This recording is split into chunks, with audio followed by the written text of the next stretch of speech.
موسی علیہ السلام په زمانہ کې یو شپونو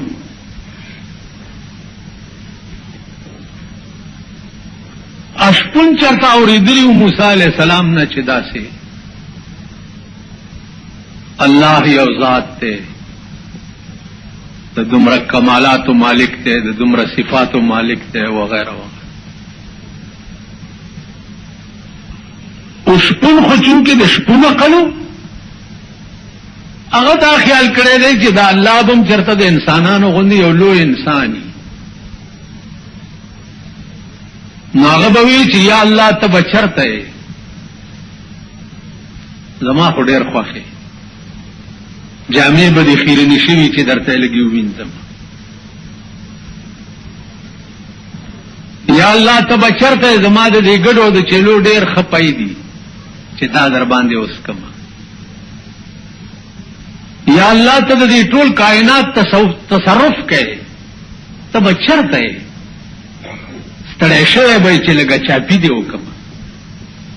دا د وظیفو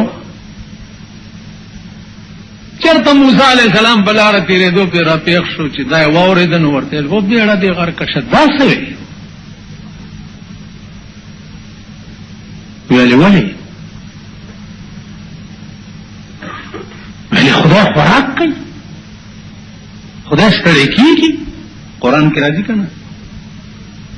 الله لا اله الا هو وای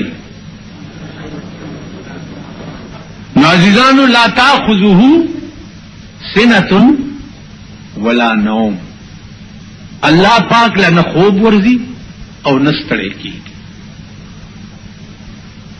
نو موسی علیہ السلام غشپون ته وی دي د خدای بنده ده ته څه دا خواره خبره د کفر کې ته بچرته ستړی به چاپی به کو جامې دی وینځم پایدر باندې اوس کوم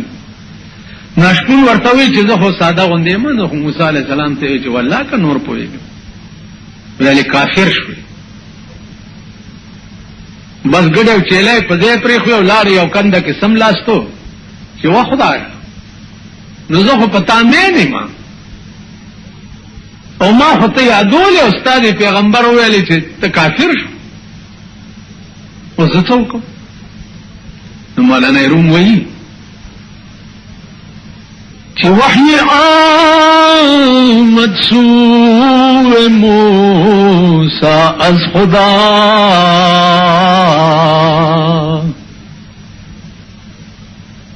وحی آمد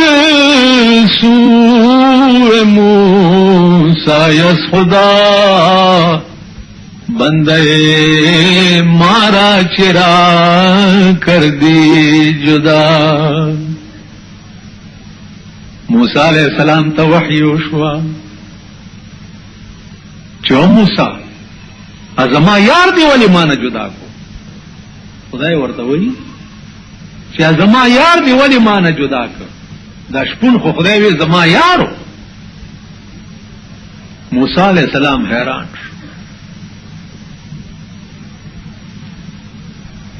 اکبک بیا ورته وحی وشو چې تو برای وصل کردن آمدی تو برای وصل کردن آمدی نے برای فصل کردن آمدی. اے موسیٰ ما خود دید پارا دنیا تا لے گلے چی ما سر خلق یاران کا ما خود دل نہیں لے گلے چی ما نا یاران جدا کا ورشا زما دا ذات و دا صفاتو تبلیغ ورتاو کا زما شان ورتاو خیانو بیا تماشا کوا زما زیدانو چی دازے صفائی دازے د کفر الفاظ ویم الله ورته یار وی ورته کنه چې دا دې صفائی